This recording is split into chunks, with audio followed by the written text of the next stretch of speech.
Herod and Mariamne. Fear had now done its deadly work in the mind of Herod.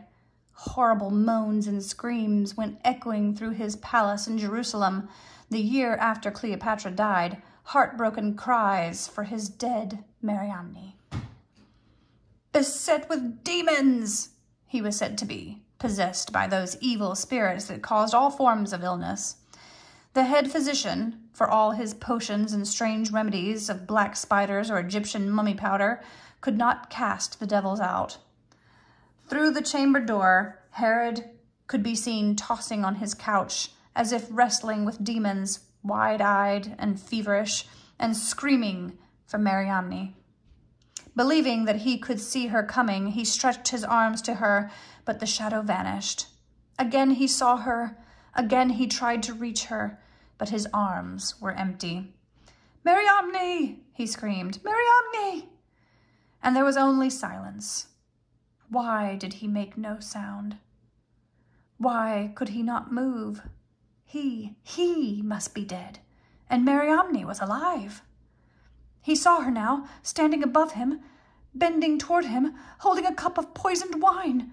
Nearer she came, nearer. With a final shriek, he flung his arm wide to knock the cup of poison from her hand and felt his knuckles beat against the wall. Then, at last, he woke from his delirium, cold and exhausted, his head clear. Herod woke to face the truth. Mariamne was dead, lost to him forever. He himself had had her killed. This dreadful deed, this tragic death of Mariamne, had followed closely upon Herod's first meeting with Octavian after the Battle of Actium.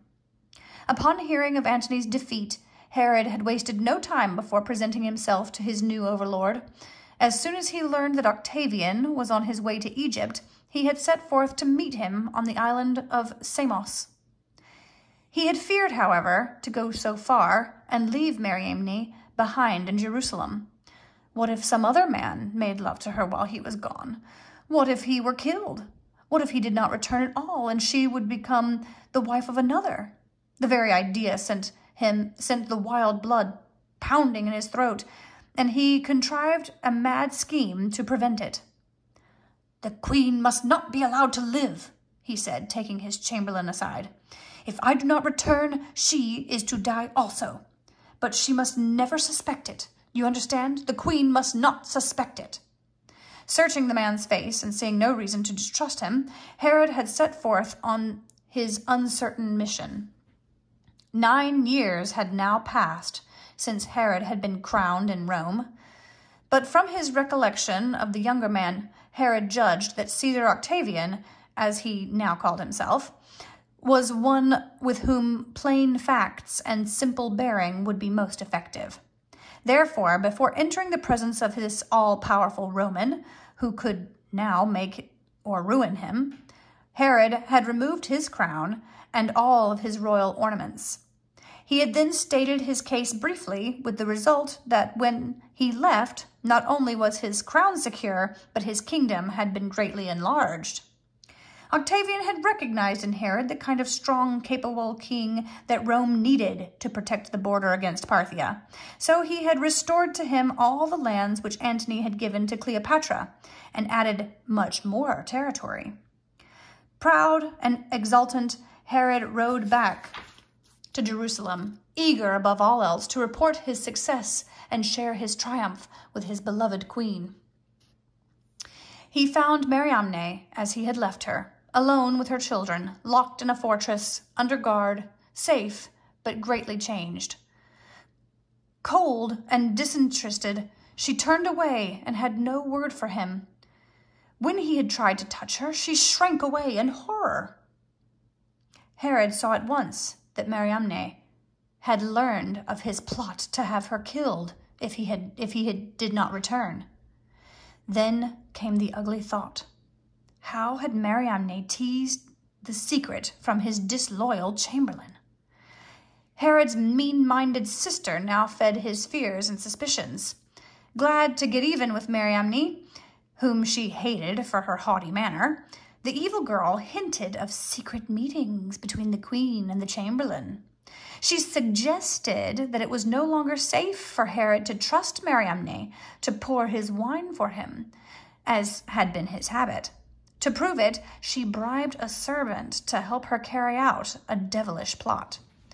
A day or so later, a cup of wine was set before Herod, which the cupbearer told him was a love potion prepared for him by Mariamne.